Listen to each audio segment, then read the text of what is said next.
Let's go to live to Brisbane now. The Agriculture Minister, Murray Watt, has been at one of the many Yes events around the country today. Thanks for your time. How do you feel entering the real part of this campaign, I suppose? It seems a clear underdog for the Yes campaign, where a few months ago that wasn't the case. Does it feel disappointing that a lot of that momentum seems to have gone? Well, I actually think, Tom, that we're seeing a real momentum towards the Yes campaign, especially over the last couple of weeks.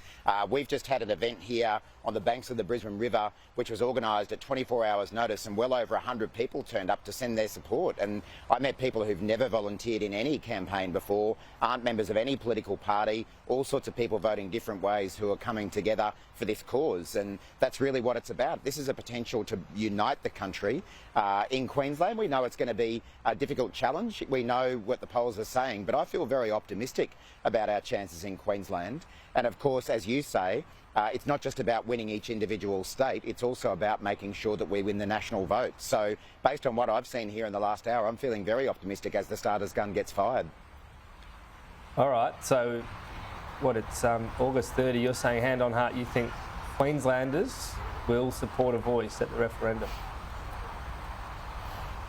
Well, I'm not going to sort of predict the exact outcome, but I think that we've got a very good chance of getting a high return here in Queensland. Of course, the aim is to try to win the state overall, but if we fall short, then we want to get the highest possible vote to contribute to that national vote.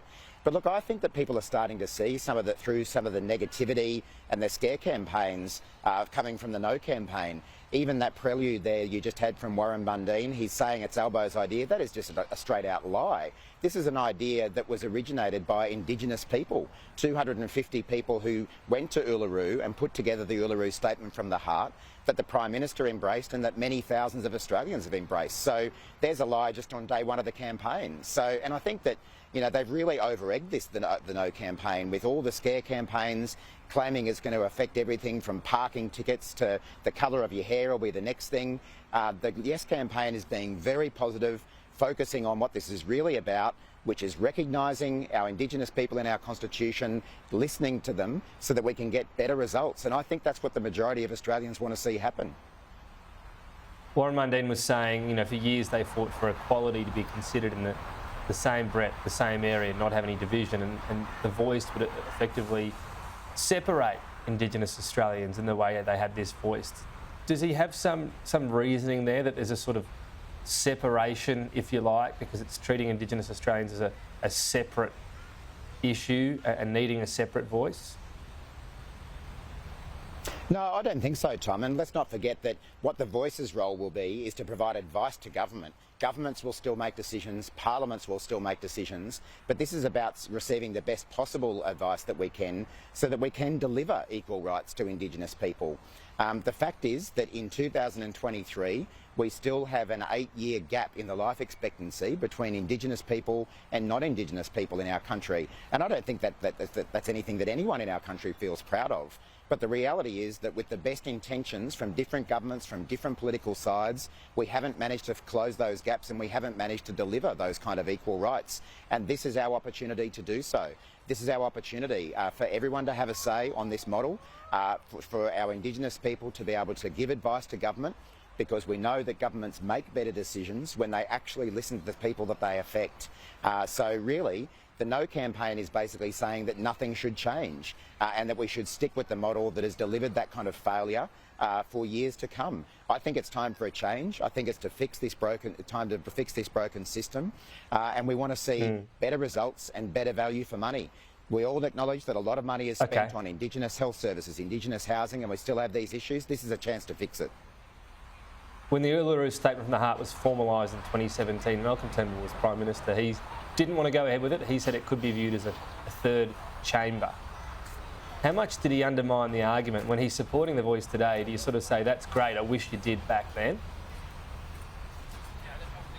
Well, I think it was unfortunate that at the time Mr Turnbull and a range of other Liberals decided to prosecute that argument, which was not the correct facts. But I welcome the fact that he seems to have shifted position, and I think there's lots of Australians who, now that they've actually thought about this some more, undertaken their own research to understand what this is about, recognition, listening, better results, I think that's what's seen a lot of people shift their position, and I welcome the fact that Mr Turnbull has done so.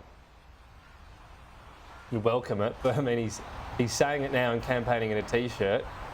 I'm sure that'll help some votes, but he probably had a bit more power when he was Prime Minister.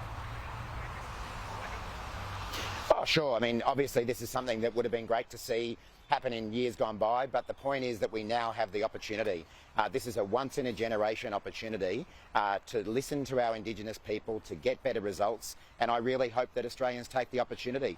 I think it's a great thing that we've got people from different walks of life, different political circles. Right. I'm going to be doing an event elsewhere in Queensland tomorrow that's going to have non-Labor people at it as well. We want the broadest possible coalition to get behind this because it's a good idea that will be good for the country.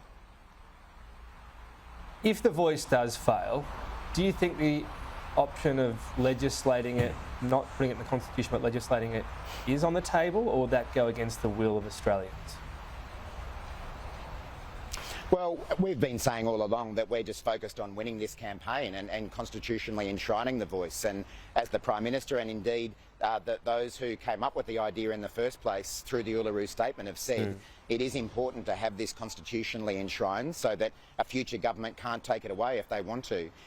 We need to provide that certainty so that this is an enduring part of our system of government, to provide that advice to governments in the future, and that's why we want to see it constitutionally enshrined. And I understand that, and that's what you want, but elections and referenda are about accepting if you win and accepting if you lose. If you lose an election, it's pretty simple. You accept the other mob, get into power or stay in power. What does losing this referendum mean, do you think? Would it mean the option of trying to legislate is there, or would that be going against the will of what people just voted on? I'm not even considering those kind of things, Tom. I'm in this to win it. I'm a glass half full guy, and I reckon that with enough positive energy out there coming from the Yes campaign and Australians of goodwill, I think we can win this referendum, so it's a non-issue. Well, you say it's a non-issue, but could be an issue. I'm in this to win it, Tom, and I know there's lots of other Australians doing the same thing. As I say, it's important that we constitutionally enshrine this. It is about recognising our Indigenous people in our constitution. Let's not forget that. And I think we can win the referendum. Inflation data out today, 5.4 down to 4.9% is the annual rate. This is from the monthly inflation figure. Do you feel as though Labor is winning the war on inflation along with the RBA? Oh, look, we certainly welcome the fact that that inflation has fallen below 5%, and I think that that's something that most Australians will take a breath of, a sigh of relief with these figures coming out. I think it does demonstrate that the policies that the government has been adopting, whether it be the cost of living measures we've taken, designed at the same time to keep inflation down, are working. The fact that we've run up that surplus, nearly $20 billion, the first surplus that we've seen in decades in Australia, all of these things are contributing to bring down inflation. It's a bit of a shame that we didn't have the support of the opposition when it came to some of that cost of living relief, but we're glad that it's actually working and glad that we can see the results. But we want to see this moderate further, and we'll keep taking policy decisions to make that happen. Should Australians dare to dream? No more rate rises? Well, we don't comment, obviously, on the decisions of the Independent Reserve Bank. I think all Australians who have a home loan, myself included, were pretty happy last time round that there was a pause in interest rates. We'll leave it for the Reserve Bank to make their decisions. But what we will do as a government is keep taking steps within our power to bring down inflation even further and even faster. Murray, I appreciate your time today. Thank you.